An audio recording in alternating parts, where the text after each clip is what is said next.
Slips में खड़े रहते समय मैं ध्यान रखता था कि मुझसे कोई कैच न छूटे, क्योंकि इसकी कीमत मेरी टीम को पूरे मैच से चुकानी पड़ सकती थी।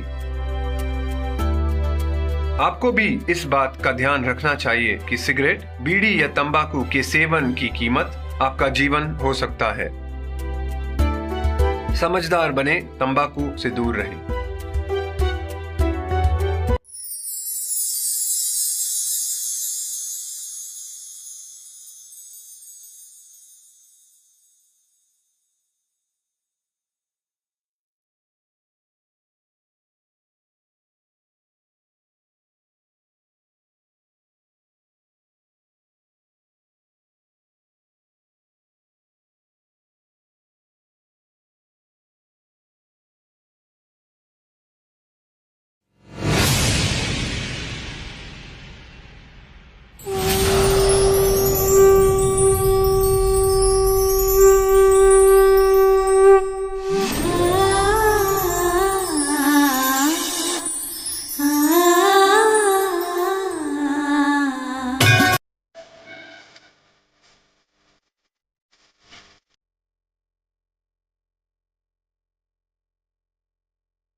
बोलो अम्बे मात की।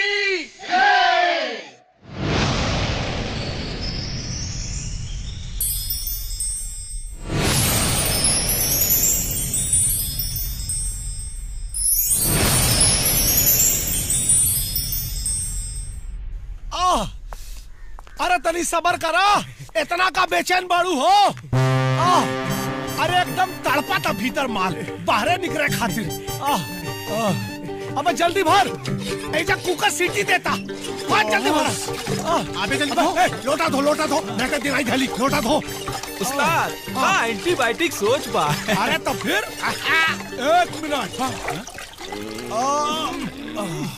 बॉस, पीछे की स्थिति खराब हो गई का? नहीं बे, अब तो खाली हवा छूटला हवा।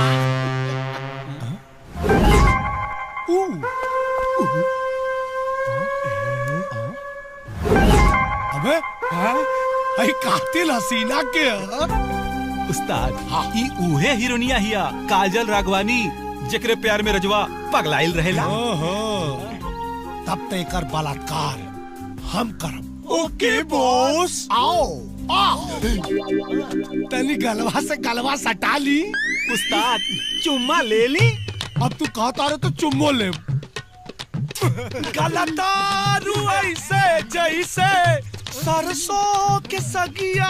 यहाँ काम ना चली, इनके घर लेके चले के पड़ी। Yes boss.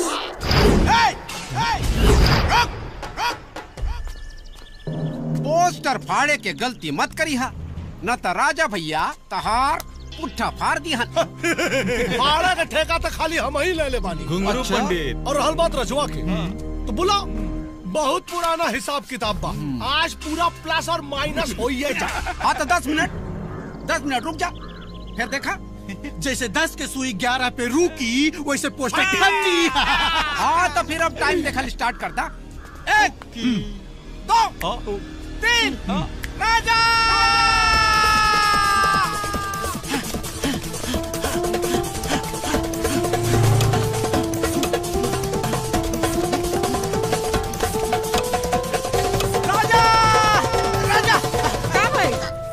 काकी, राजा कहाँ बड़ा? का भइल रेडियो?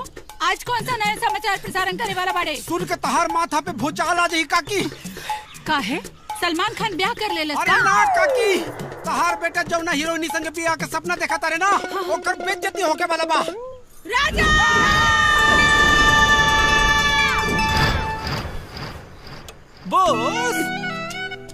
बॉस 11वां मिनट में गृह प्रवेश हो गई। रजवा अभी ले वेलकम ना कैलस। तो फिर पोस्टर फाड़ो प्रक्रिया संपन्न की जाए। ओके बॉस। ओहो, चला चदरा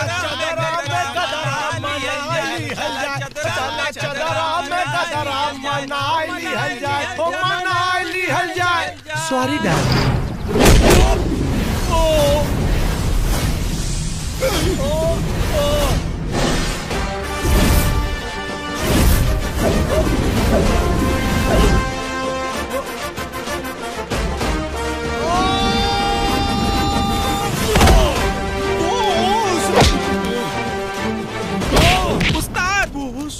आई लव यू जान, आई लव यू। बॉस, ई मोहब्बत पूरा फिल्मी बा, एकदम हीरो की तरह एंट्री मर ले बा। हीरो के एंट्री में नो एंट्री लगाई भाई। ए नो एंट्री के चौकीदार, अगर आज के बाद से हमारे जान के पोस्टर के हाथ भी लगौले ना, तब पानी छुए खातिर हाथ दूसरे के इस्तेमाल करे के पड़ी। उस्ताद, देखत का बड़ा, एक्शन शुरू करा। हाँ बॉस।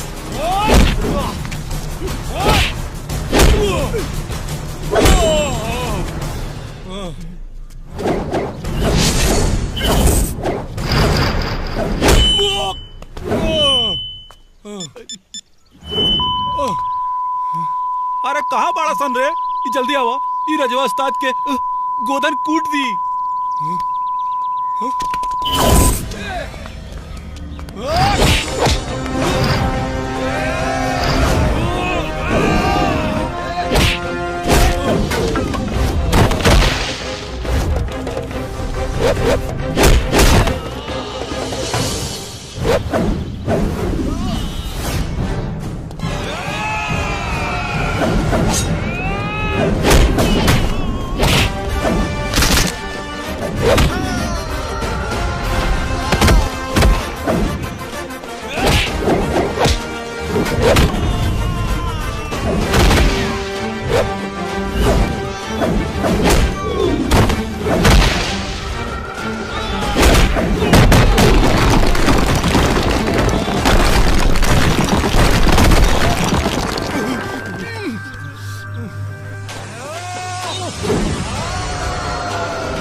का मारी रे? ए हटा।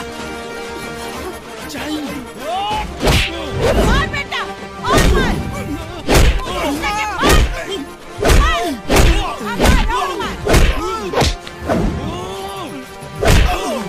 ये छछूंदर के सारे छछूंदर निकाल दे। रुका रुका रुका तू लोग।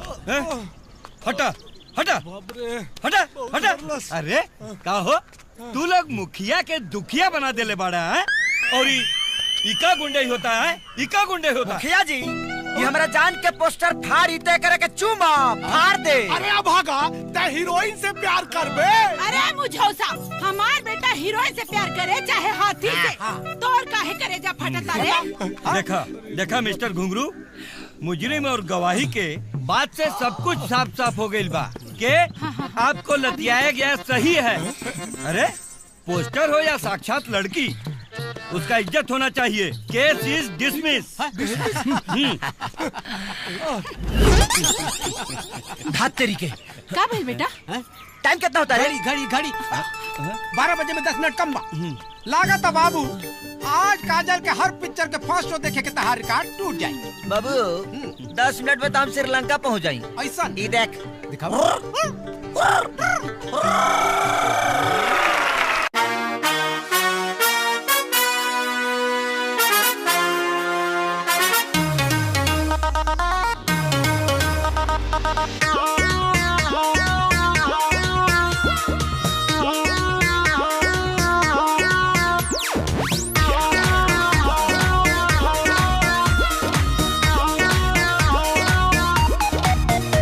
जवानिया के बोझ हम तो ढोतनी रोज है धड़के कारेज खोजे से जे राजा।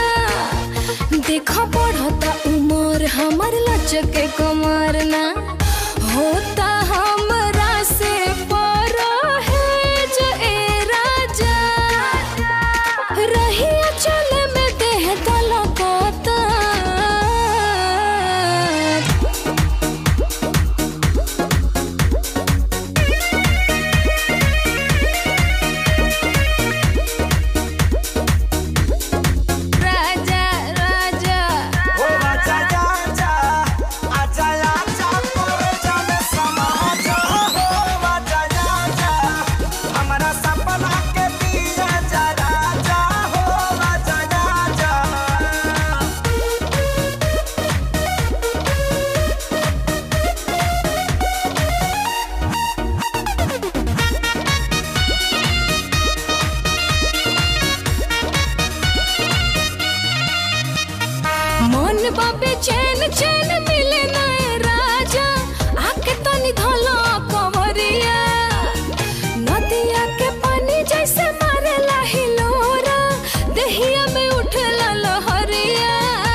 हम तैयारी बानी जाके सहरानी से नूर भारती हो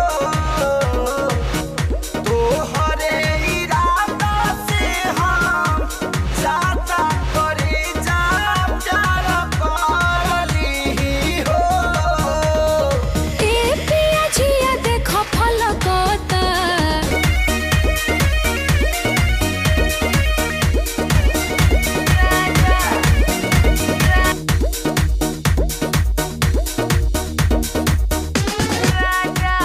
आजा राजा राजा करे जन समाजा हो आजा राजा हमरा सपना की दिया जरा जा हो आजा राजा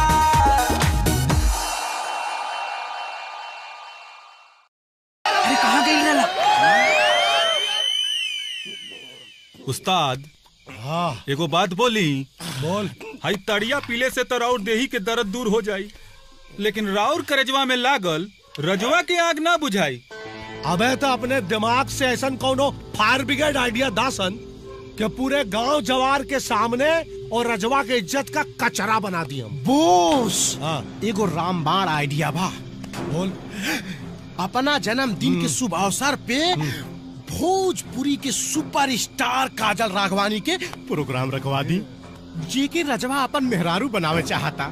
जब उस सारे लोगन के सामने नाची तो रजवा ऊपर से लेके नीचे तक झुलस जाई और राउर हरियर हो जाई। काहे मरनी है? अबे इतना फंटास्टिक आइडिया पहले कहला देला रे ढोलकिया। लेकिन काजल के बोलाई की। अरे महाराज पैसा फेंकी तमाशा देखी। एगो प्रोग्राम करे वाले कंट्रैक्टर के हम जाने ली, 5 लाख रुपया दी, काले सट्टा बुक हो जाई। 5 लाख? डोंट बेरी बॉस, 5 कट्ठा, बस 5 कट्ठा बिकाई और राउर के जन्मदिन पे गर्दा गर्दा हो जाई। अरे वो राजा के इज्जत का बाजा बजावे खातिर 5 कट्ठा काबे 10 कट्ठा बेच दे। वास्ता 10 कट्ठा बिकाता। हम एगो हार मंगनी त जेब में फुटी कौड़ी नहीं के हां। अब फिल्मी हीरोइन के बुलावे खातिर 10 कट्ठा बिकाता। अरे औरत गलत टाइम पे एंट्री मारे ले। मर्दन का जरूरी मीटिंग चलत बा। आउट। हम सब पूछतानी कौन जरूरी मीटिंग चलता। ओहो जा भाई बेकार में। Yes boss. 5 कट्ठा बेचे खातिर ग्राहक ढूंढा सन। Yes boss. काजल का दिखत रहला है? कुछ ना। जहाँ मन बा ओइजे देखला। ई तो तोहरे प्रॉपर्टी है। देखा दूसरा के प्रॉपर्टी पे कब्जा करके हमके कौनो शौक नहीं के। ट्रैक्टर के चाबी दाम के खेत जोते जाए के बा। हमार प्रति कब जोतबा? जहिया धरती फाट जाई या भूकंप आ जाई तहिया। चला चाबी दा। हाँ? हम तो सुनामी के इंतजार करतानी। हिम्मत बा तो निकाल ला। हाँ।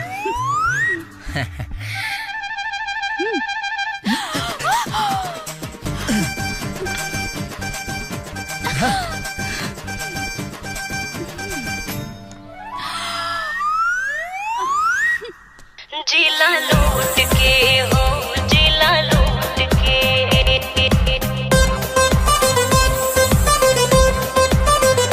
जिला लूट के हो, जिला लूट के।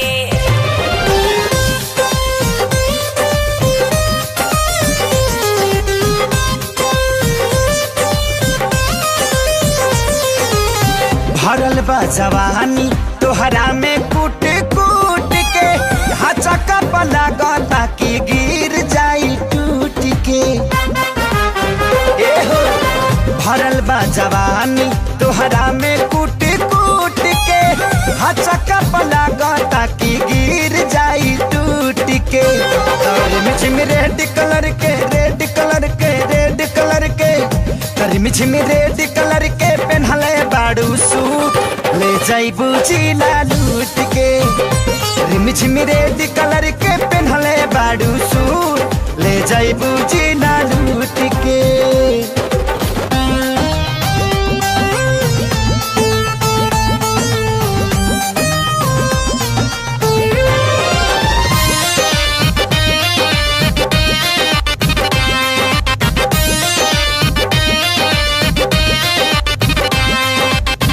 जलवा दिखावतानी हम अभी आधा। पूरा जे देखबू तकलीफ होई ज्यादा।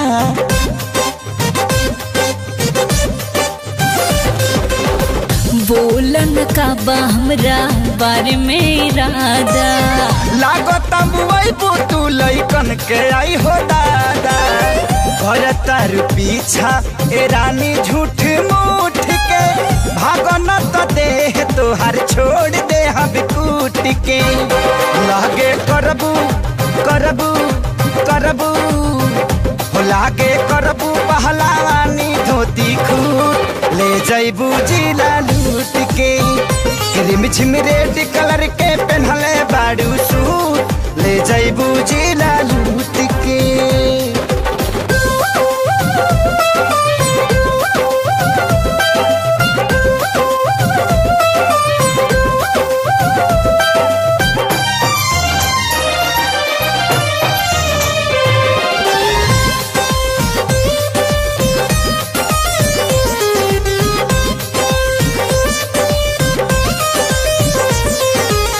लगता कि मोरो तारो हमरा ड्रेस पर। इतना निमन नहीं खूकी हम मोरी तारा फेस पर।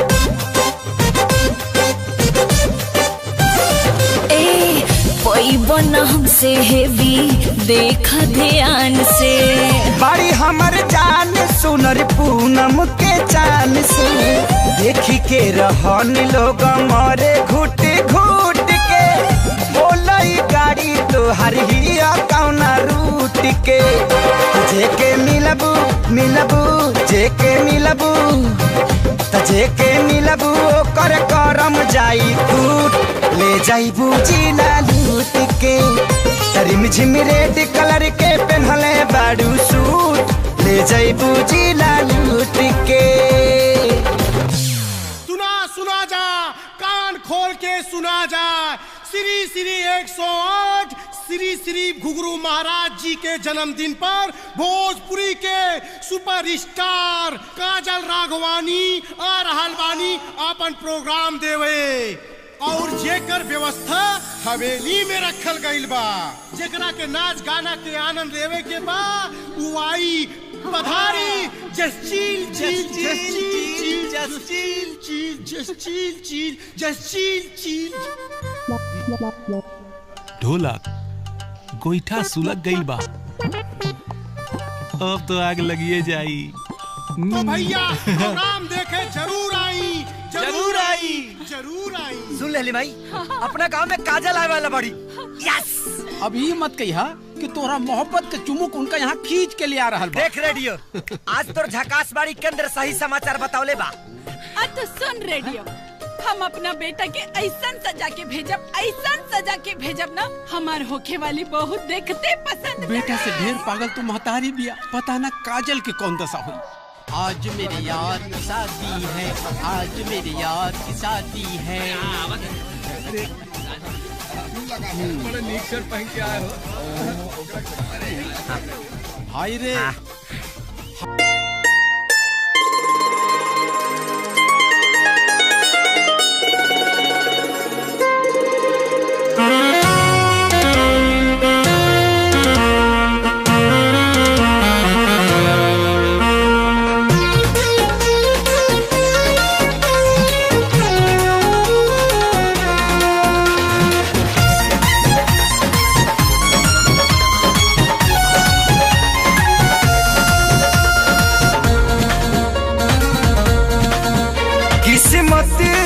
देले दादा अर्जी बातो हरायागा।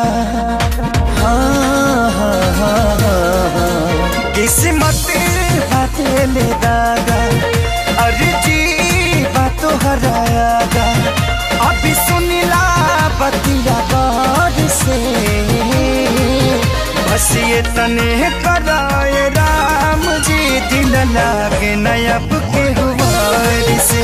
बस ये तने कराए राम जी दिल लागे नयब के हुआर से।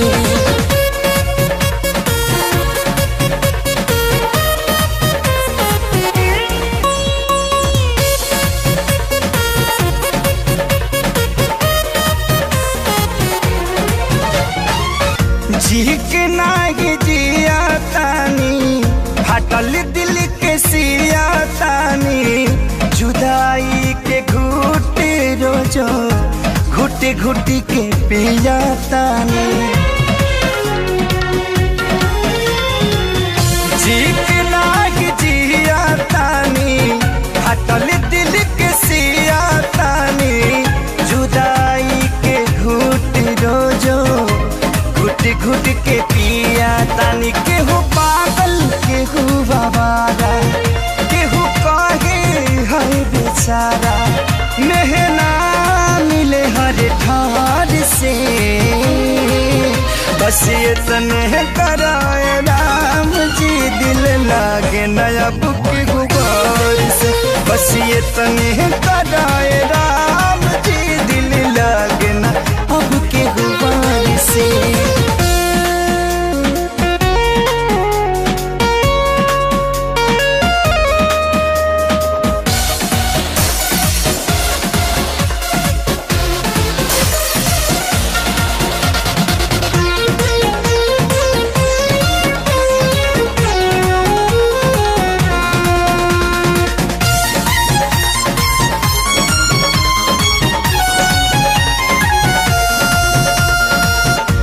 दुनिया बनवला तू ही वाहिरे खुदाई काहे ना बनवला तर दे दिल के दवाई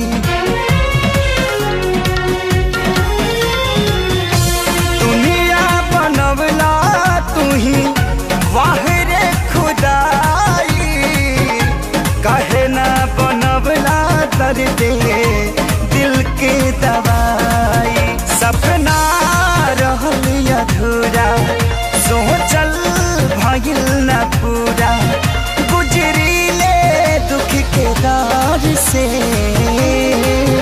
बस ये तने कराए राम जी दिल लगे नया बुके हुआर से बस ये तने कराए राम जी दिल लगे ना अब के हुआर से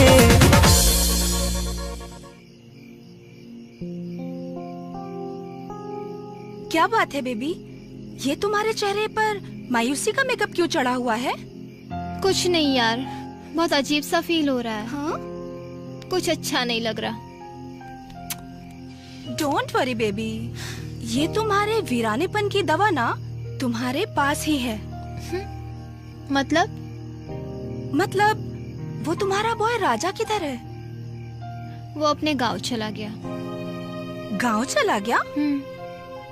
जहाँ तक मैंने राजा को समझा है वो इतनी आसानी से तुम्हें छोड़ के जाने वालों में से नहीं है। हाँ, जरूर तुमने ही उसे भगा दिया होगा, है ना? क्या करते यार, वो घर आए प्रोड्यूसर डायरेक्टर पे उसने हाथ उठा दिया। अच्छा, हाँ जरूर उन लोगों ने तुम्हारे साथ बदतमीजी की होगी, इसीलिए उसने ऐसा किया होगा। मैंने राजा को आजमाया है, मैंने देखा है उसका दीवानापन। वो तुमसे बेइंतहा मोहब्बत करता है। तुम्हारी खुशी के लिए वो अपने आप को भी बलि चढ़ा सकता है। तुम बहुत किस्मत वाली हो क्योंकि तुम्हें राजा जैसा इंसान मिला है। जब तक तुम्हारी जवानी है तब तक करियर है। जिंदगी जीने के लिए प्यार की जरूरत होती है, सच्चा प्यार। बाकी तुम्हारी मर्जी।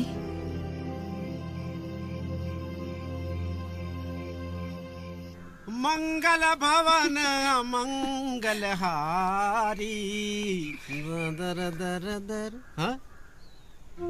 काकी हो, हमने मंदिर से आ गए निशान।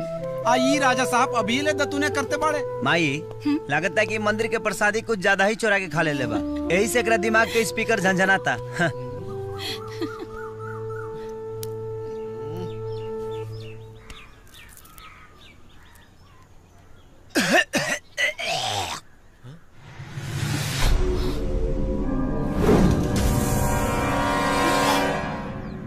अरे बेटा, ये खून कैसन रे? लागत है कि चीरा से जीभ कट गई हुई माई। अच्छा जल्दी कुला करके आवा, हम खाना निकालत आए। हाँ भाई ठीक बा।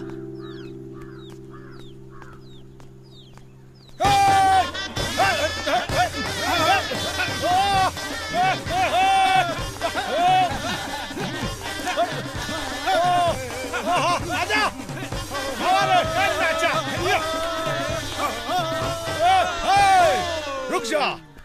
हाँ रजवा, बाहर निकल।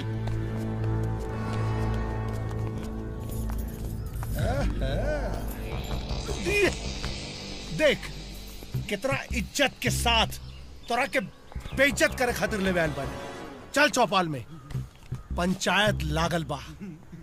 चल आज हमहू देख ले तनी कि मोहब्बत का होना तारे जलील होला।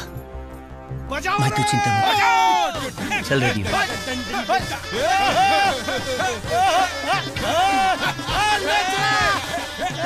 राजा बाबू के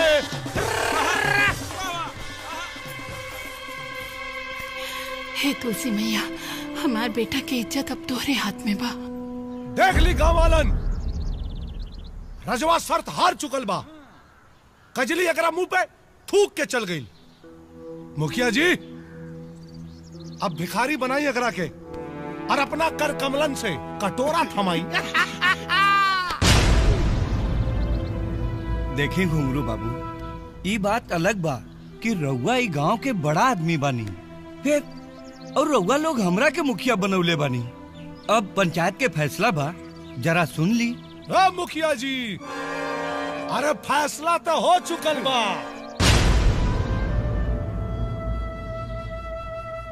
अगर रउआ के शर्म आओ था ना तो हमरा से कहीं हम एकरा हाथ में कटोरा थमाई। ओके बॉस।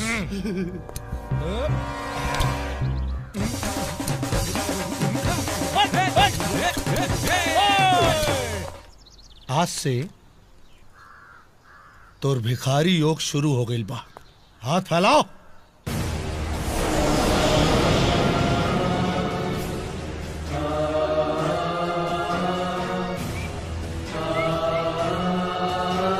पकड़ा पकड़ा, शर्मात का बड़ा। दे दी बॉस।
घुंगरू, राजा राजा रला और राजा ही रही। इला घुंगरू, ई तोरा हाथ में कटोरा जानता रहा वर्ल्ड कप के ट्रॉफी खनी लगा था। ला आज से प्रैक्टिस शुरू कर दा। भीख मांगे क्या? एक मिनट। हाँ बाबू देखा। उन्हें हम अपन हाथ से कर देता नहीं। धंधा अच्छा हो। दे दे राम, दिला दे राम, बोलते घूमो सुबह। सुना घुंगरू बाबू, एक महीना तक जितना कमाईबा ना वही में गुजारा करे के पड़ी, और ज्यादा चालाकी कैला ना तो तकलीफ बढ़ जाई।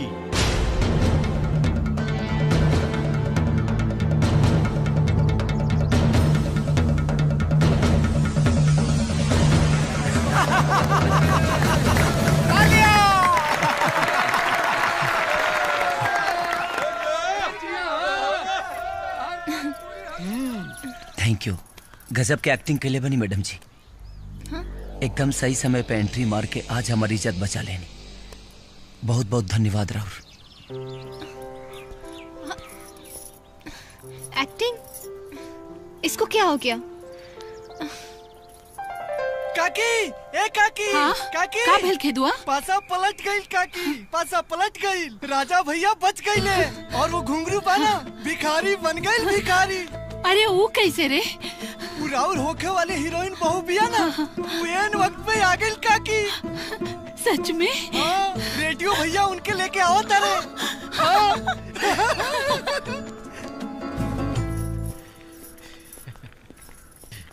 ये घर है मैडम जी, आइए।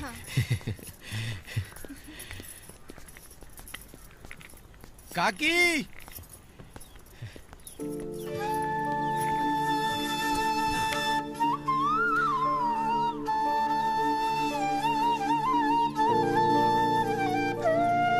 खुश रहा खुश रहा। बेटा अपना घर के लक्ष्मी मान के तोहर आरती उतारा तानी। एक उपकार करिहा, हमरा बेटा के कब्बो छोड़ के मत जइहा। मरते दम तक साथ निभाऊंगी माँ जी, वादा करती हूँ। चला पहले बायां पाँव बढ़ावा। रुक जा, रुक जा।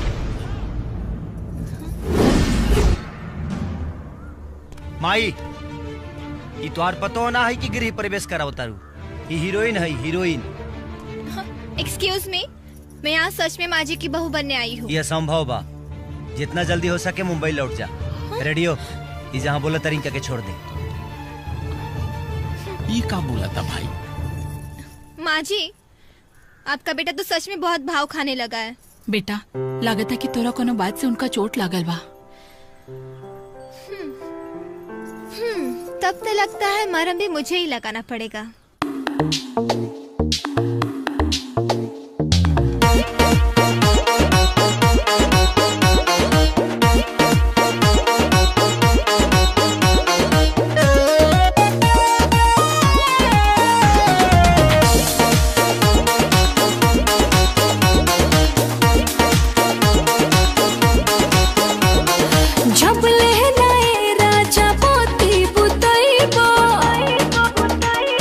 कब लेना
जवन हीरोइन भरल पंचायत में रजवा के थप्पड़ मरलस, वो चुम्मा कैसे दे दलस?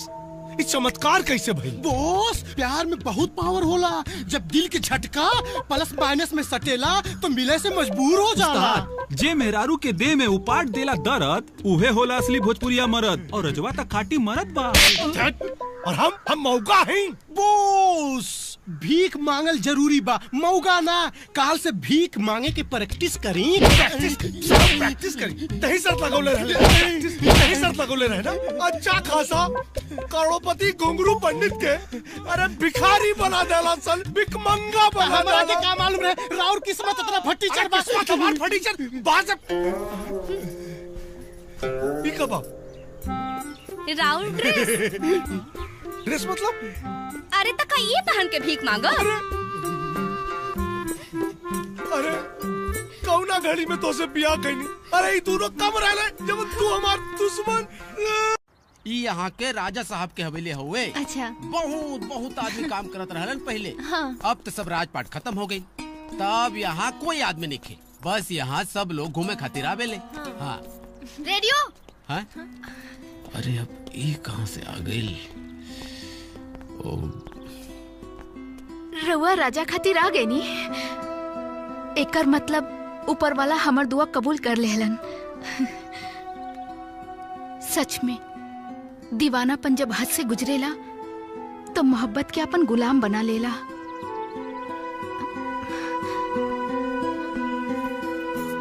कौन है ये? निशा है। जितना राजा आपसे प्यार करेले उतने ही राजा से प्यार करेली। पगली है, राजा के प्यार में पगली। चलिए उस्ताद, शर्माई मत। बॉस, अरे चलिए उस्ताद। बॉस, अरे डोंट वेरी बॉस। अपनी सोच के खास बात रोज के साइड में रख दी और धंधा स्टार्ट करी बॉस। अरे तो पागल बड़े का ला जाओ तो भिखारी बनी कैसे? अरे कोनो बात ना उस्ताद, धीरे धीरे आदत पड़ जाई। अभी कटोरा के जल्दी से आगे बढ़ाई और कोनो सुपर हिट भिखमंगा गीत गाई। बॉस याद आ गई। दे दे राम दिला दे राम, देने वाला सीताराम। ना ये बहुत पुराना गाना है। अबे हम मोहम्मद रफी वाला। हाँ गाई।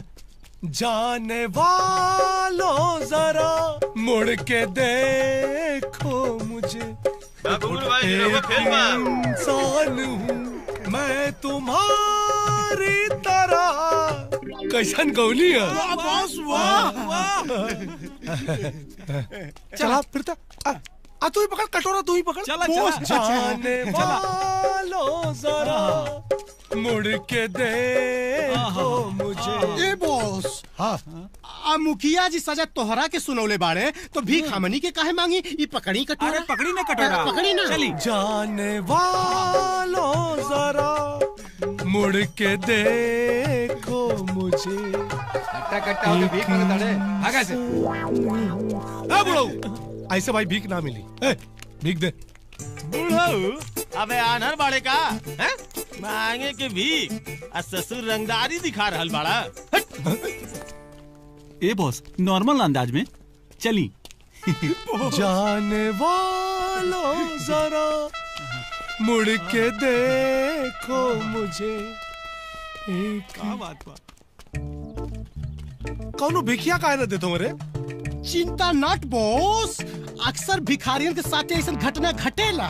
अरे काहे बात के भिखारी? हमके तो ऐसा लगा था कि आज दिन भर भूखे रहे के पड़ी। बॉस भिखारी जैसा लगतो नहीं के बाड़न। अबे तो बनावा ना भिखारी जैसा। भिखारी कैसे रहे? Don't worry boss.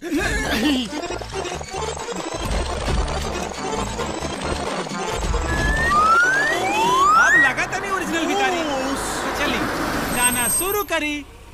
जाने वालों जरा भगवान के नाम पे दे दो। मुबारक हो बॉस, मुबारक हो। भगवान तुहार भला करे। हाँ बॉस, अब तो भाभी भी भिखारी समझ ले ली। मुबारक हो। अच्छा करे ये कहाँ जाता रे? अरे हार कब खरीद ले? हाँ 2 कट्ठा बेच देनी। 2 कट्ठा बेच दे? ड्राइवर गाड़ी चलावा। अरे कहाँ जाता रे? रुक रुक। आइला धन्यवाद। बधाई हो बॉस। माँ जी आप इतना परेशान क्यों हो रही है? वो आ जाएंगे, आप कुछ खा लीजिए ना पहले।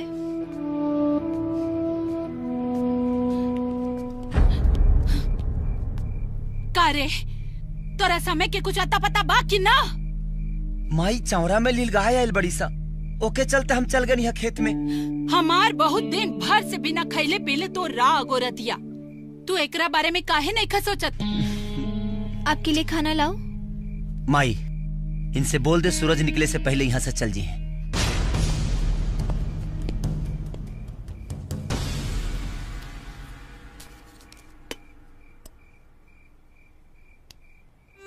खुशी किस्मत बनल चाहता, हमार बेटा ओके ठोकर मारता।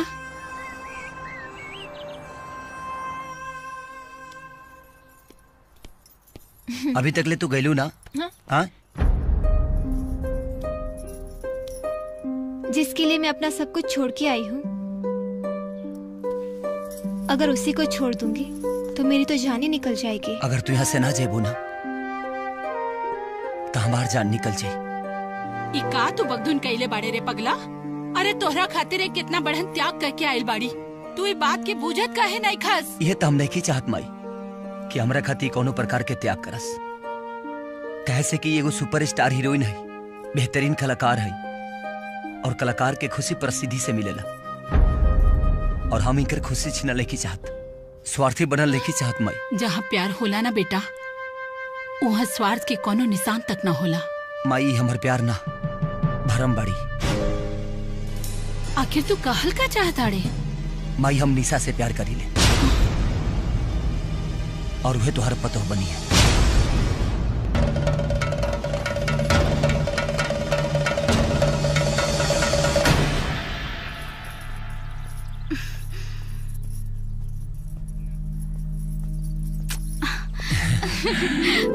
हाँ हम तो समझत रानी तो हमके भुला गए लोग पर ऐसा नहीं खे। तहरा मन में कहीं न कहीं हम जरूर बानी। बतावा काहे बोले बड़ा? ई तोहफा कबूल करा, एमे हमर दस्तानी मोहब्बत बा, पढ़ लिया। और हाँ, उम्मीद बा कि तू हमके जरूर अपना लेबू।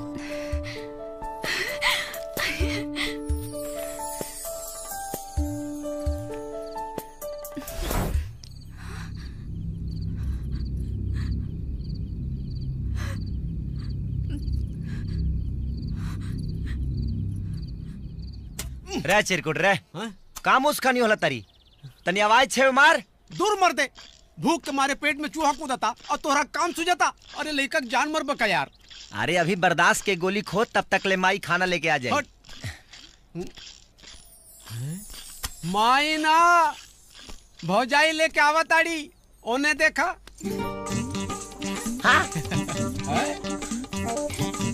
प्रेम से बोलो भैया भौजी की जय। देखा था हमरा और मेहरारू जैसे लागत बाड़ी ना। मैडम जी, लागे में और होखे में बड़ा अंतर होला। तो काहे ना ये अंतर के समांतर कर देते हैं।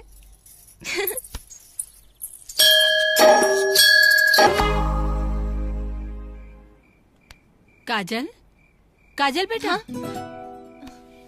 कोनो सपना देखत रहलू का? हाँ माँ जी, आज समझ में आया। जब सच्चा प्यार हो जाता है तो मन सपने से जाने लगता है।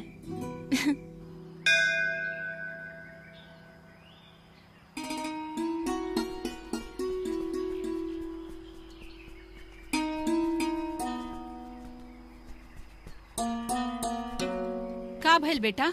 कुछ न माई, तू लो जा अंदर, हम ना जाए। काहे? माई हम तो तोहार खाली मन रखे खाती आ गई, न तो हमार मन ना रहा। तू तो बोलत रहला पहले कि काजल के साथे तू आइबा भगवान के दर्शन करे। अब तो काजल भी साथ में बाड़ी ना बेटा। माई गलत फहमी में गलती हो गई। ज्यादा जिद मत कर, चल चल अंदर। रहने दीजिए माँ जी, पूजा पाठ में किसी से जबरदस्ती नहीं करनी चाहिए। चलिए।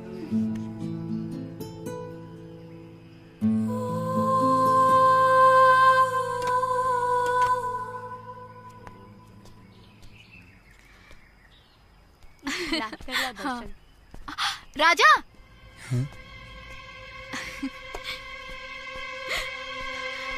हमार पूजा तो हो गई। हमार भगवान मंदिर के बहरे बैठा गई। निशा, एगो आम इंसान के भगवान मत बनाओ, न तो ये दुनिया तो के पागल कही। पागल तो हम हो गए नी तारा प्यार में। आई लव यू राजा।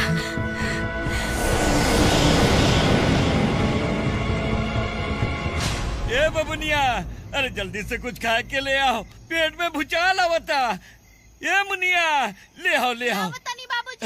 हाँ ले आओ ले आओ, अरे ले आओ ना।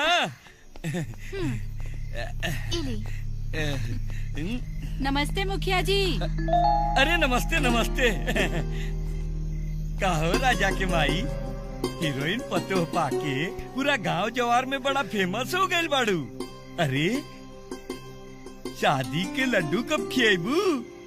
लड्डू में मिठास शक्कर से आवेला मुखिया जी, बाकी राउर बेटी ओ में नमक मिर्चा डाल रहल बाड़ी। बेटी ई का कहतड़ी? युग युग से लोग प्यार के दुश्मन रहल बा बाबूजी, ओही में से ही हमार सासू माँ बाड़ी। सुन लेनी, कितना रोआब से ये रिश्ता जोड़ रहल बाड़ी। अरे ये हमार बेटा के मती मार ले बाड़ी। तनी अपनी बेटी के समझाई, हमरा बेटा के प्यार इतना पवित्र बा कि काजल जैसन हस्ती अपन सब कुछ छोड़ के हमार बहू बने खातिर आ गईली। ओकरा बिना ही मर जाई मुखिया जी। और हमार साथ बिना राउर बेटा जी ना पाई। ई तो हर भ्रम बा निशा। हमरा बेटा की जिंदगी के सहारा हमार काजल बाड़ी। हम तो हर आगे हाथ जोड़ता नहीं निशा। हमरा राजा के भुला द तू। माँ जी रहने दीजिए, मेरे लिए आपको किसी के सामने हाथ जोड़ने की जरूरत नहीं है। अगर राजा मेरे नसीब में होगा तो हम दोनों को मिलने से कोई नहीं रोक सकता। चलिए यहाँ से, चलिए। बॉस, हाँ, घाम में ऐठ के भीख मंगला से अच्छा बा कि रोज मंगरुआ के मुर्गी फार्म हाउस से एक एक मुर्गा चरा के खाइल जाए। ढेर होशियारी मत मारा है? पता चल गया ना क्यों के तो ससुर कपारे पे अंडा फोड़ फोड़ के मुआ दिए सन। डोंट वेरी बॉस, 3 तीकड़ महाबीकड़। अरे जब केहू से बतौले न जाई तो कैसे पता चली? अबे अब तोरा पे कवन भी बता गई। मंगरुआ के पता बा कि मुर्गा के चोरौले बा। कैसे? अरे मुर्गवा चुरावे बदे हम ओही से खांची मंगले रहनी ना। अरे अजीब भी पतबाई है। मुखिया जी, ये सबन हमार मुर्गा के नोच चोट के पका के खाए जाता हूँ, यानी कि छोड़ी मत। चिंता मत कर मंगरू, सजा मिली। ये मुर्गी चोर के सजा मिली। ए घुंगरू, हमार बात कान खोल के सुन ल। तोहरा के 1 महीना और भीख मांगे के पड़ी। नहीं, गलत बात है। ई ना इंसाफी बा मुखिया जी, ना इंसाफी बा। ये है इंसाफ है। ए मंगरू, मुर्गा के उठाओ। हम तोहार मुर्गा के अपन हाथ से अंतिम संस्कार करब। उठा दे बे। अरे चल, थोड़ी सा दे दी। ए महाराज, ए मगरुआ, ए मगरुआ। अरे एकदम निर्दयी बारे। उस्ताद, मुखिया वा ऐसा सजा सुनावता जैसे लगा था कि खैरात बांटा था। 1 महीना और भीख मांगा और कुल मुर्गवा भी अकेले खा जाई मुखियावा। सब सुन तो चलते भाई लोग। पगला है का रे? अरे जकरा घर से मुर्गी चुरौला वही से खांची मांगे चल गए। कूल डाउन बॉस, कूल डाउन। रउआ पे हो रहा अत्याचार के असली कारण रजवा बा। हे बॉस, रजवा के कौनो न कौनो बंदोबस्त करे के पड़ी। अब यह सोचिए है साहब, सोच में सोच लेनी उस्ताद। हमरा पास एगो ऐसा लड़ाकू विमान बा जो रजवा के हड्डी के सूरमा बना के राउर आंख में लगा दी। ओकर नाम बा Bruce Lee. Bruce Lee? Bruce Lee? अरे धनिया पत्ती तो भुला गई नहीं यार। कौनो बात नहीं यार, फिर बाद में ले लिया ही ना। अरे तो फिर आवे के पड़ी यार। ये उल्टे पैदा भइल बा का रे? अरे दुनिया सीधा चलेला, ये सब काहे उल्टा चलता? ये तबला कहाँ बा रे तोर आइटम? देख न समनवा आ गई हमार ब्रूसली। रे पैदावार तो इंडियन लगता लेकिन रहन सहन इंडियन नहीं खे बुझात। लागत चाउमीन चाप के खा ले यही से चाइनीज मिर्गी उपटल बा कंकाल तंत्र के। नो कंकाल तंत्र। I am Bruce Lee. ब्रूसली चिंग चांग चांग। अब इले सुन भोए भोए।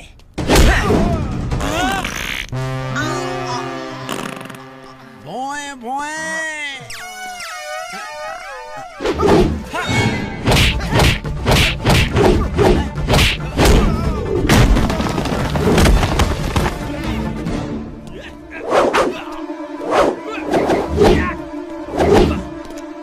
अभी देख हमार कहाँ कहाँ घुसता।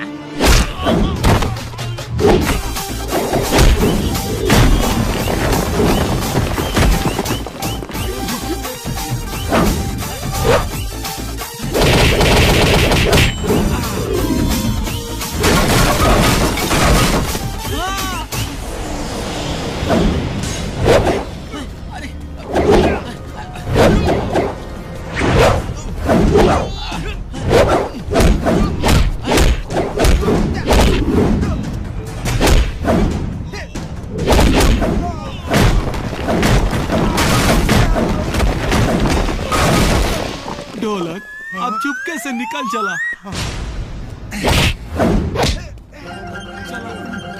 जब एगो हिंदुस्तानी के बर्दाश्त होत नहीं खे पाए ना तो चाइना कह लेता इंडिया के बायना। अरे कैसा घुसा रे? घुस बैठे यहाँ कैसा घुसा? जब घुसिए गया है तो चल तोरा कैसा जगह घुसा हो तानी कि फिर दोबारा बहरी ना आइबे। आओ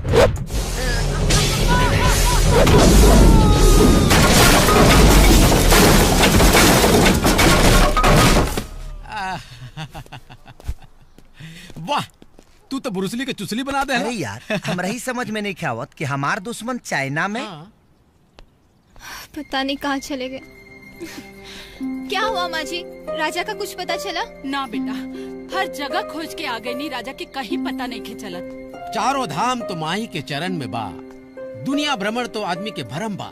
ऐसा उच्च विचार रखे वाला राजा भैया ये समय निशा के कोरा में बैठ के ताड़ी पिया ताड़ा। कहाँ बा? वही मुखिया जी के घर में। मुखिया जी तो पटना गइल बाड़न, पूरा घर खलिए बा, वही में खेलत कूदत बा लोग। आज होकर सारा खुमारी हम निकाल दे। चल। हाँ, रुकिए माँ जी, ये मामला दीवानापन का है और इस दिल लगी से मेरा दिल ही निपटेगा। Radio follow me. हाँ।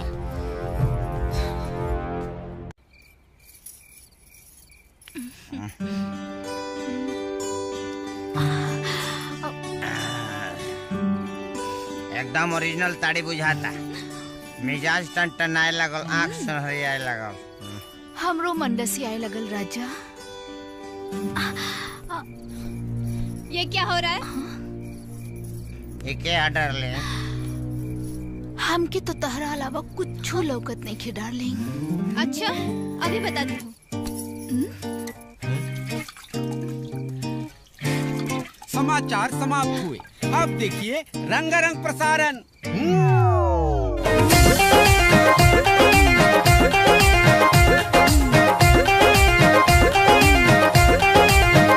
तोहरा प्यार के मनौती भखले बानी हम भखौती। तोहरा प्यार के मनौती भखले बानी हम भखौती। जहिया न फंस जाए, जहिया न फंस जाए लोभ वाला टोपा दुर्गा माई जी के दुआरा। दुर्गा माई जी के दुआरा चढ़ाई बनावल मौका। दुर्गा माई जी के दुआरा चढ़ाई बनावल मौका। दुर्गा माई जी के दुआरा।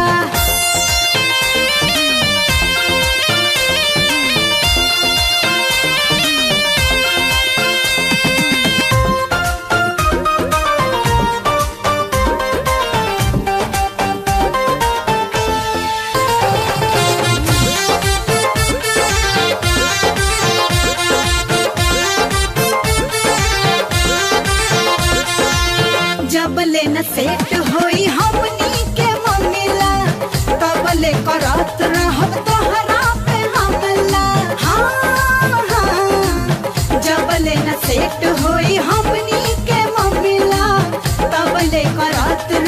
तोहरा पे हमरा प्यार के कबूतर नहीं बोली हमरा भीतर कितनो तू भागो भोले रानी देता पीतर कायदा से फायदा लेला बढ़िया बाबा का दुर्गा माई जी के दुआरा दुर्गा माई जी के दुआरा चढ़ाई डाबल बोका दुर्गा माई जी के दुआरा चढ़ाई डाबल बोका दुर्गा माई जी के दुआरा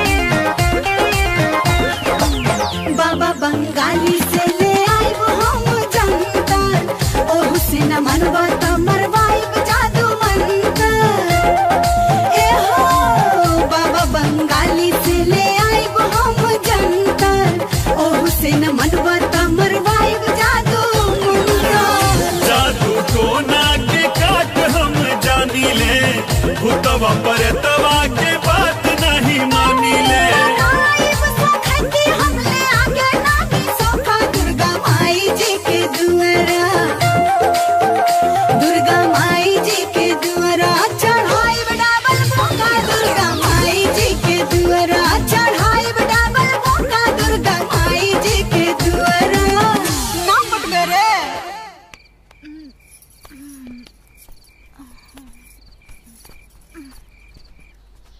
ऐसे ना एक बार गईनी जी ठीक बा ना। गोड़ लगातानी ए काकी। बहू कुछ छुट्टा पैसा होके तो निकाल के भिखारी के दे दा। वाह वाह आईनी न गईनी फलाना वो कहनी तो हार बेटा रजवा निशा के साथ लहर लूटता और इनके बहू कहता रू ए बोस जैसे बिना पानी के मछली तड़फेले वैसे बिना मेकअप की हीरोइनिया तड़पतिया है।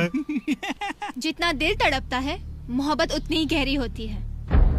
मोहब्बत इतनो गहरी मत कर दी है कि मौत से मोहब्बत हो जाए। अरे डार्लिंग रजवा में ऐसा का रखल हो, अरे हमार हाथ थामला हो, बाप दादा का छोड़ल करोड़ों को जायदाद बा, दिन में होली और रात में दिवाली मना दे। जो दूसरों की कमाई पे जीता है वो मर्द नहीं मौगा होता है। चला बहू चलिए माँ जी। बॉस ई तो रउआ पे चुल्लू भर पानी में डूब मरे वाला इल्जाम लगा गया। अपना साथी बिस्तर पे सुता के बेइज्जती का बदला ले। एगो मौका बा बॉस का उ रजवा बथानी में सुते जाला। तब तक हो पाई जाए सरवा। हाँ हमारे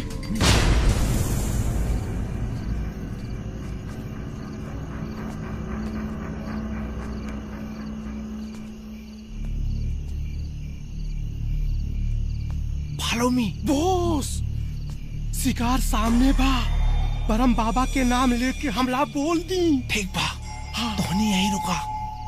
ओके boss. Boss best of luck boss. नहीं बॉस।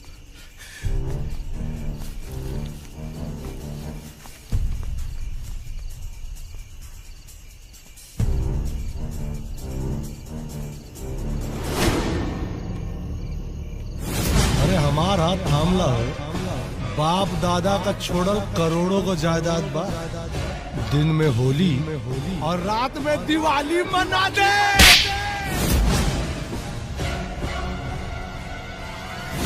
जो दूसरों की कमाई पे जीता है वो मर्द नहीं मौगा होता है।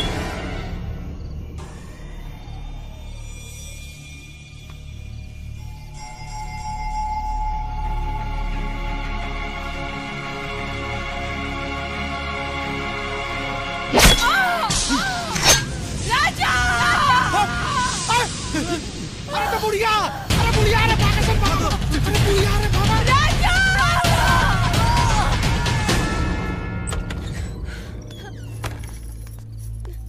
डॉक्टर साहब, हमर माई कैसन बड़ी?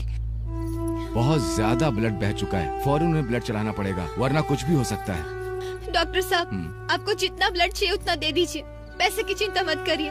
बात पैसे की नहीं है मैडम, AB नेगेटिव ग्रुप का ब्लड हमारे ब्लड बैंक में मौजूद नहीं है। AB negative? डॉक्टर साहब, AB नेगेटिव हमार ब्लड बा, हमरा खून के कतरा कतरा खींच ली, लेकिन हमरे माई के बचा ली। डॉक्टर साहब आइए।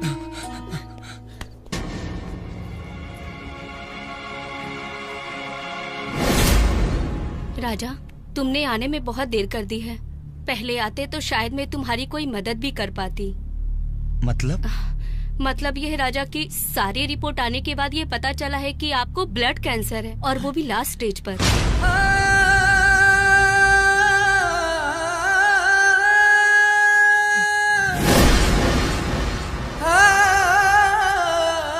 क्या हुआ? आप कोई और से ब्लड की व्यवस्था कर लीजिए डॉक्टर साहब, लेकिन मेरी माँ को बचा लीजिए। आपका दिमाग ठिकाने है कि नहीं? माँ की हालत सीरियस है। कुछ नहीं होगा मेरी माँ को, कुछ नहीं होगा। डॉक्टर साहब व्यवस्था करिए ना ब्लड का। मुश्किल है भाई, इतनी रात हो चुकी है। AB नेगेटिव ब्लड ग्रुप यहाँ इतनी जल्दी नहीं मिलेगा, ये देहात है। तो आप मुझे पता बता दीजिए, मैं लेकर आ जाता हूँ। आप ब्लड देंगे कि नहीं? नहीं दूंगा ब्लड। अभी तो माँ को सासू बोलती है ना, तो आप काहे नहीं दे देती हैं ब्लड? वाह, क्या खूब निभा रहे हो बेटे होने का फर्ज। तुम्हारे जैसे बेटे को पैदा करने से तो अच्छा है कि माँ अपनी कोख में ही उसे मार डाले। डॉक्टर साहब, मेरा ब्लड ग्रुप भी सेम है, आप मेरा ब्लड ले लीजिए। इन्होंने तो अपना बेटे होने का फर्ज नहीं निभाया, लेकिन मैं अपना फर्ज जरूर निभाऊंगी, क्योंकि मैंने भी उनको अपनी माँ माना है। चलिए आइए।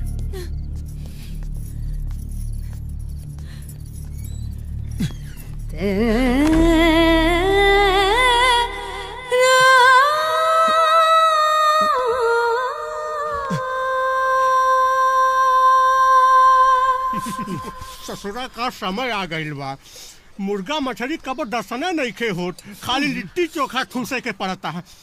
अरे मोटका, हैं? ते जरला पे नमक का छिड़कता रे? अगर हमार खोपड़ी सटक गई ना मोटकू, तो हार खोपड़िया फोड़ दे। ये बॉस, तो बैठ के ये बॉस, अपने दिमाग में ना टेंशन के खूटा ठोक ली, काहे कि रजवा के माई अस्पताल से डिस्चार्ज होके आ गई बिया। अरे बाप रे बाप, बॉस अंडरग्राउंड हो जाई, कहीं रजवा के माई पहचान लीस तो मुखिया ना पूरे गांव के लैट्रिन साफ करे की सजा सुनाई। अब इतना बड़ा खोपड़ा लेके घूमत आ रे, तनी अकल लगाओ पगले। अगर रजवा का माई हमनी के देख ले रहत ना, तो अबले सारे गांव में घूम के हल्ला कर देत बे। हाँ। चोखा बनाओ। Right boss, right. चोखा बनाओ नहीं तो राम कर दे।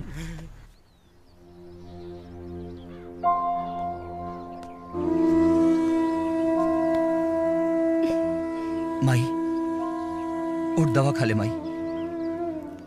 माई उठ ना, दवा खा ले। माई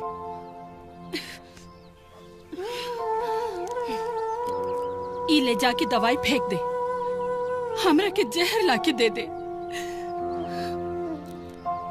वैसे भी काजल ना रहती ना, तब तक तो तू हमार चिता जला देले रहते। शर्म आवता अपना कोख पर। ऐसे मत बोल माई, ऐसे मत बोल। लेकिन दवा खा, काबे तो अपन जान तक दे दे। फालतू बकवास मत करो। जिस आदमी ने अपनी माँ की जान बचाने से इनकार कर दिया, वो क्या अपनी जान देगा? माँ को धोखा मत दो, नहीं तो जिंदगी नरक बन जाएगी।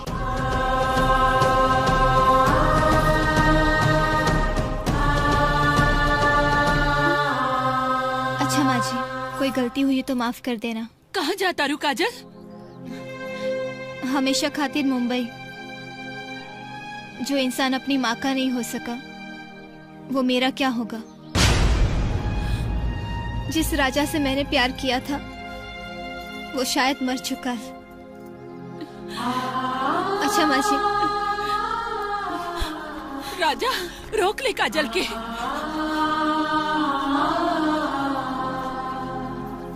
उनके अपना दुनिया में जाए दे माई। लेते दवा खाने।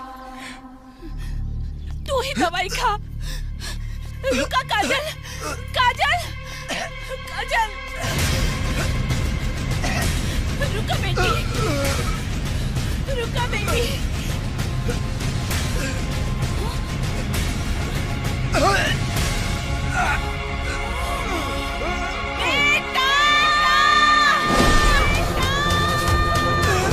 राजा, राजा,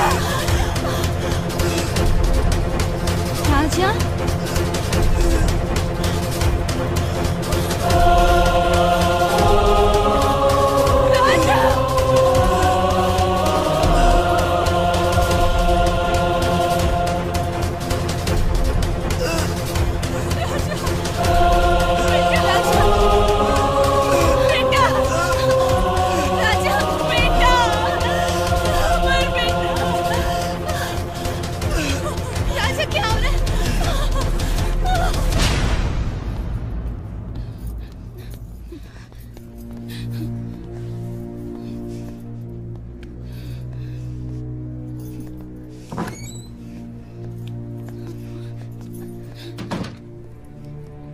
डॉक्टर, राजा को क्या हुआ है? आप लोगों को नहीं पता? क्या? लगता है राजा आप लोगों की खुशियों में इस कदर खो गया कि अपनी बीमारी के बारे में बताना ही भूल गया। कैसन बीमारी डॉक्टर साहिबा? राजा को ब्लड कैंसर हुआ है। Blood cancer? नहीं डॉक्टर, ये नहीं हो सकता। Take care. तू अपन दिल छोटा मत करा बेटा। हमरा राजा की कुछ नहीं के भाई। वो डॉक्टर झूठ बोला दिया। डॉक्टर साहिबा एकदम सच कहता नहीं काकी। हाँ, राजा के कैंसर के बीमारी पा। हाँ काकी, और ये बात हमरा साथे साथ निशा और मुखिया जी भी जानता नहीं। हाँ काकी, जेकर खून में कैंसर के खून लग गई होके, वो अपन दुश्मन के भी खून ना दे सकेला। रउआ तो मतारी है। राजा रउआ के खून कैसे दे सकेलन? कोनो बाप अपन बेटी की बेइज्जती ना बर्दाश्त कर सकेला। बाकी राजा के खुशी के खातिर हम सब कहीं नहीं।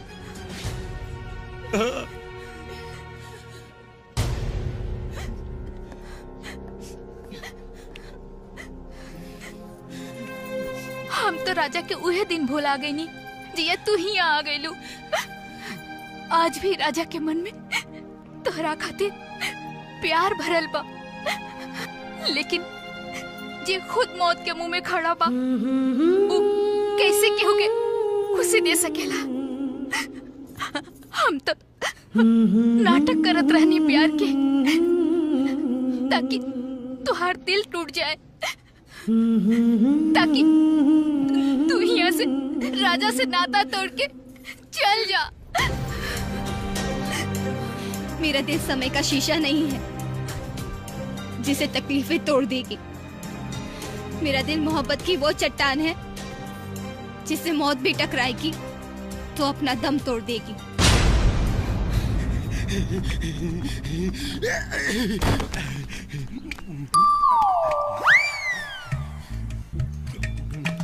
बॉस, ये बॉस, बॉस उठी ना बॉस। ए भिखारी उठना। अल्लाह के नाम पे दे दे बाबा, मौला के नाम पे दे दे बाबा। जिंदगी भर भिखिया मंगवा का करे हमके भिखारी बना के तो नहीं ऐस करता। अरे किसियार काहे बारा घेड़ा। अरे हमनी के खुशखबरी के बखिया उधरे तरनीसान। कैसन खुशखबरी बा? अरे रजवा के ब्लड कैंसर हो गइल बा, ऊ हॉस्पिटल में भर्ती बा। ब्लड कैंसर हो गइल बा? अरे इतना बड़ खुशखबरी और खाली हाथ सुनाता रसन। मिठाई उठाई ना लेके आइला? जो बे 5 किलो लड्डू, 5 किलो पेड़ा और गुलाब जामुन, 5 किलो बर्फी, 5 किलो बालूशाही। मतलब बॉस 5 महीना ले भीख मंगबा तब वो 5 किलो के दाम ना जुरी। चल कौनो बात ना बाबू, ऐसन खुशखबरी सुनौला हसन। अब तक गुलाब जामुन ना, अब तक कजरी के गाल का गुलगुल्ला और होठ का रसगुल्ला खाई। वाह बॉस, भले ही 5 कट्ठा बिका जाए था। बॉस गाहक फिट करी का?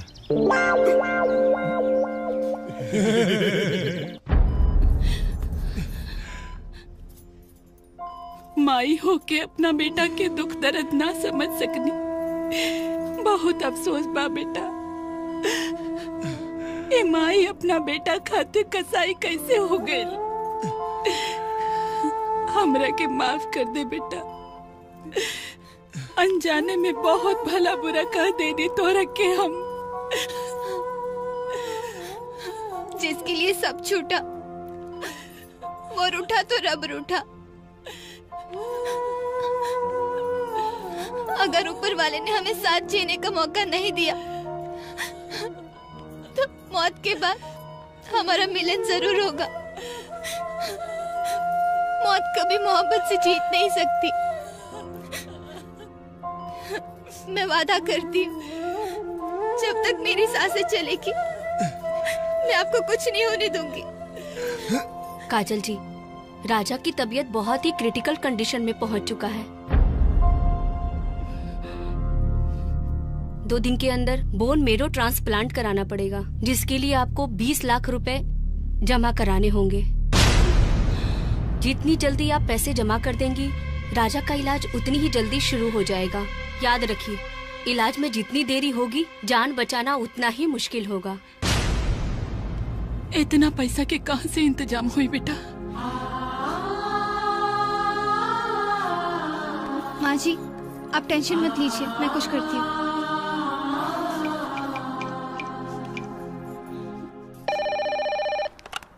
हेलो हेलो चाचा जी, काजल बोलू छू। मी नागेश भाव बोलतो रे बाबा। चाचा जी है? अरे बाबा, वो तो मुझको बंगला बेच के कब से यहाँ से फुर हो चुका है। उनका कोई दूसरा कॉन्टेक्ट नंबर होगा तो दीजिए ना प्लीज। नको रे बाबा।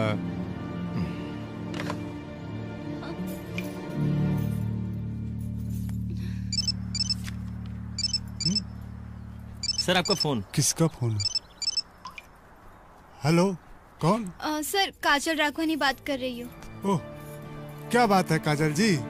मैंने सुना है कि प्यार मोहब्बत में लोग धन दौलत बर्बाद करते हैं। आपने तो अपना पूरा करियर ही बर्बाद कर लिया। सर, प्यार में बर्बाद वही होते हैं जो अपनी दुनिया को आबाद करने का हौसला रखते हैं। ओह, बहुत खूब। सर, मुझे अर्जेंट 20 लाख रुपए चाहिए। इसके बदले में आपकी 10 फिल्म एज ए लीड करने को तैयार हूँ। As a heroine? अभी भी आप हीरोइन के ख्वाब देख रही हैं। अब तो आपको भाभी का भी रोल मिल जाए तो शुक्र मनाइए। हाँ, तो भाभी से याद आया कि मेरे नेक्स्ट होने वाले प्रोजेक्ट में एक सेक्सी भाभी का कैरेक्टर है। अगर तुम उसे करोगी तो मैं 10,000 रुपया दूंगा।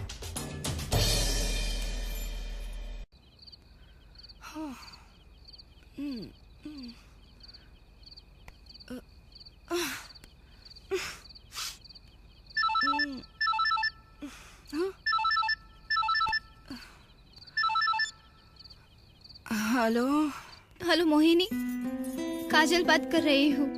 Oh my darling, my baby, कहाँ हो तुम? मैंने तुम्हें कितना फोन किया लेकिन तुम्हारा फोन ही नहीं लग रहा है। वो मेरा नंबर चेंज हो गया है। अच्छा, तुमने तो बस नंबर ही चेंज किया है लेकिन मेरा तो पूरा लाइफ ही चेंज हो गया है यार। मैंने जिसको अपना बनाने का फैसला किया था वो शातिर, वो लुच्चा मुझे छोड़ के रफू चक्कर हो गया। मुझे उसने 1-1 रुपए के लिए मोहताज कर दिया। बस देसी दारू और बीड़ी से काम चला रही हूँ यार। तुम मेरी मदद करो ना please baby, tell me, tell me, tell me baby. का भइल बेटा? माँ जी, विपत्ति पड़ने पर जैसे राजा हरिश्चंद्र के हाथ से आग में पकाई हुई मछली भाग गई थी, उसी तरह आज मेरे सारे अपने मुझसे दूर हो गए हैं। मेरे पास सिर्फ 5 लाख है। 15 लाख का और इंतजाम करना पड़ेगा। तू चिंता मत करा बेटा, हम कुछ उपाय लगावता नहीं। हाँ 43, 44, 45, 46, 47, 48, 49। नमस्ते लाला बैठे जी। बैठे राजा के माई, सुनली है राजा के ब्लड कैंसर के बीमारी हो गई बा। ओफ ओफ ओफ ओफ ओफ। भगवान कबो कबो एकदम अति कर देवेला। इतना भारी बीमारी गरीब आदमी का लगा दिला। होने के केहू न टाल सकेला लाला जी। ये हमरा जमीन जायदाद के कुछ कागज हा, एकरा के गिरवी रख ली। हमरा के 15 लाख रुपया दे दी लाला जी। 15 लाख? 15 लाख का करबू? उई अमराज से हमरा बेटा के परान खरीदे के बा लाला जी। देखा हम बहुत व्यवहार से धंधा करी ले, लेकिन व्यवहार के कबो धंधा में ना घुसे देवेली। ये तो हर जमीन के कीमत कुल घींच घाच के 8 लाख रुपया भई, और हम 8 लाख से 1 रुपया अधिक ना दे पाए। ऐसे मत बोली लाला जी, हमारे इकलौता बेटा बा, हमार जिए के सहारा। हम जिंदगी भर और गुलामी करब। देखा गुलामी करे के उम्र तो हर खत्म हो गई। बाकी 8 लाख रुपया तो हर बा, लेवे के होके त ले ला, नहीं तो अपने रास्ते।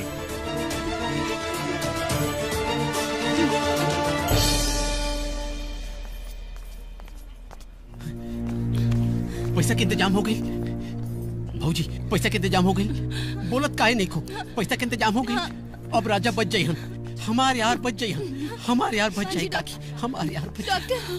डॉक्टर 13 लाख का इंतजाम हो गया है, बाकी का 7 लाख मैं बहुत जल्दी जमा कर दूंगी। सॉरी मैडम, जब तक आप पूरे पैसे जमा नहीं कर देती हम ऑपरेशन नहीं कर सकते।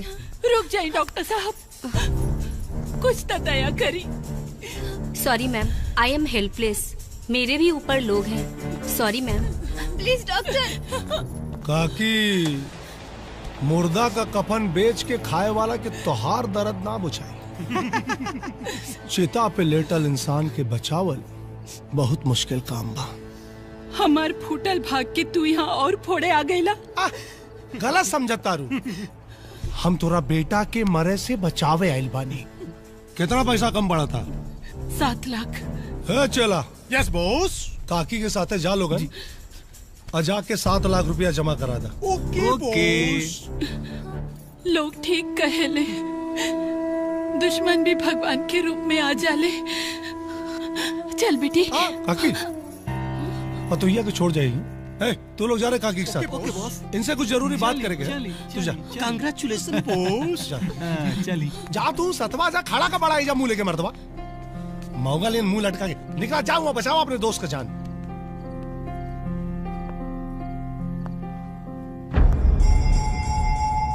ढेर सोचा मत है बबनी, खाली तोरा के भोगे खातिर 7 लाख रुपया स्वाहा करे जा रहल बानी।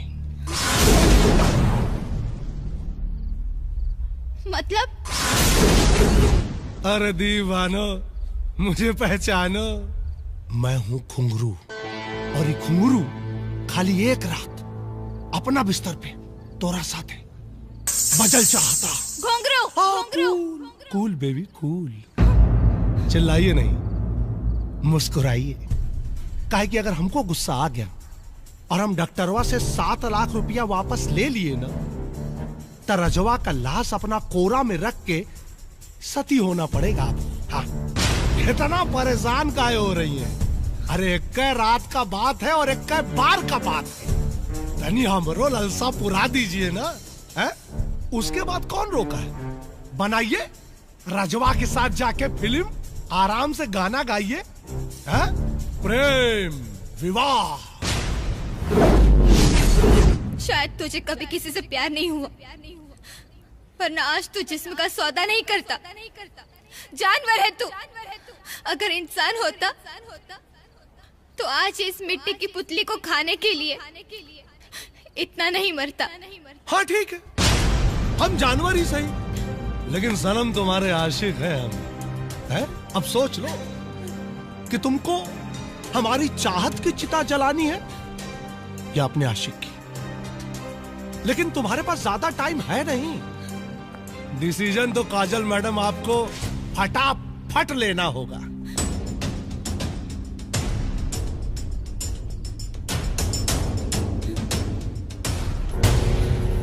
अगर मेरा जिस्म बिकने के लिए ही बना है तो मैं इसे तुम्हें जरूर बेचूंगी।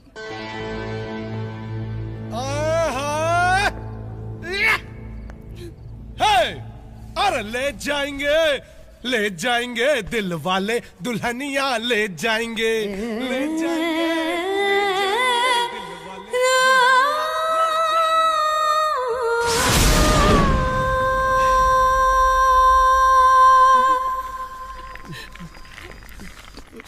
राजा राजा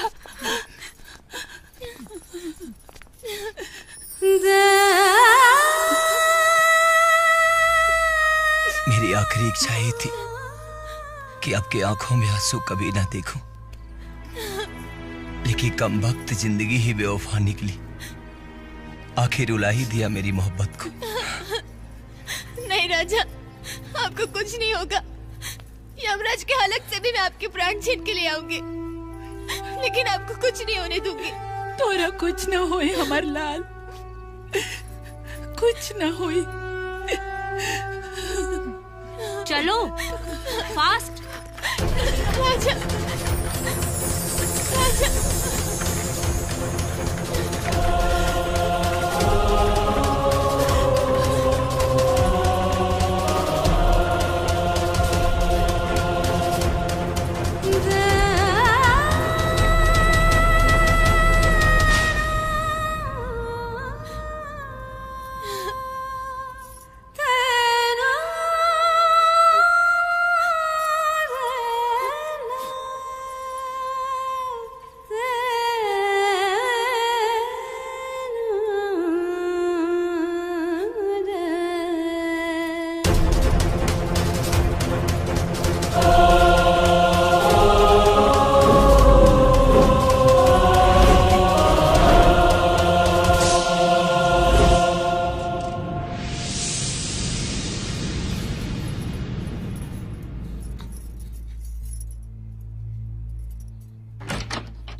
आज कुछ खोने की तमन्ना है, आज कुछ पाने का इरादा है।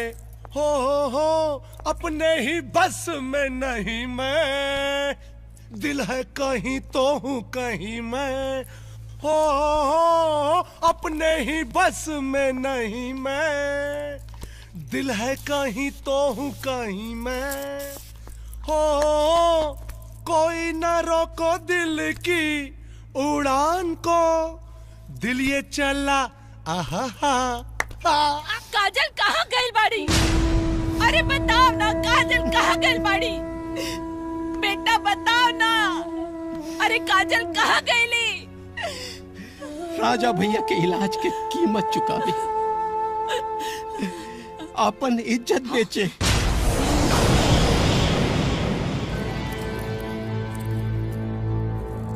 अरे मनो एकदम गनगनाए लगा था।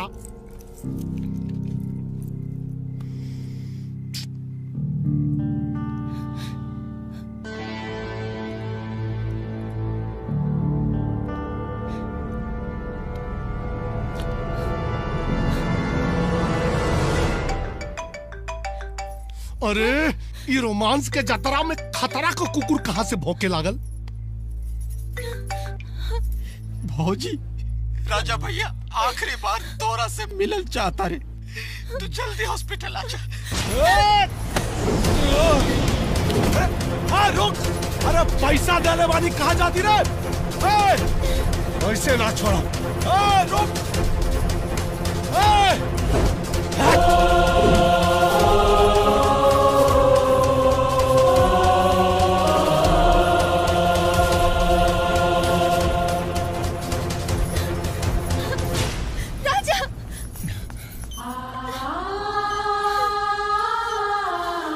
अपनी मोहब्बत को बदनाम नहीं करना है। न तेरे बिना जीना है, न तेरे बिना मरना है।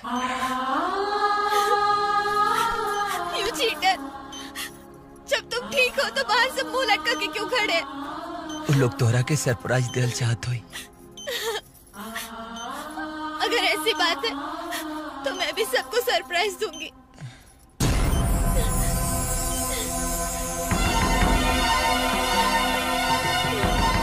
भर दो मेरी मांग। कुटुम्बं पालयिष्यामि या वृद्धबालकादिकं यथा लब्धेन सन्तुष्टा प्रत्येकन्या द्वितीय। ये सोचने का नहीं, हमारे मिलन का वक्त है। दुःखे धीरा सुखिरिष्टा सुख दुःख विभागिनी नाहं परतरं गच्छे पञ्चमे साग्रमित्पति।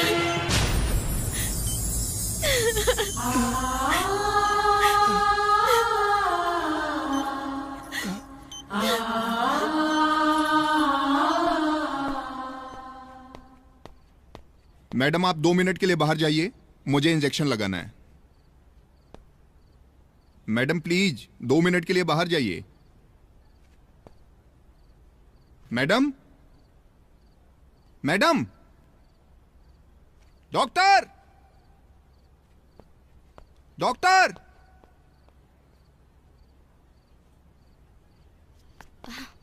Madam madam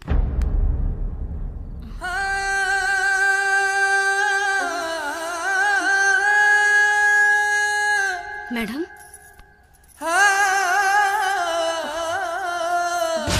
poison?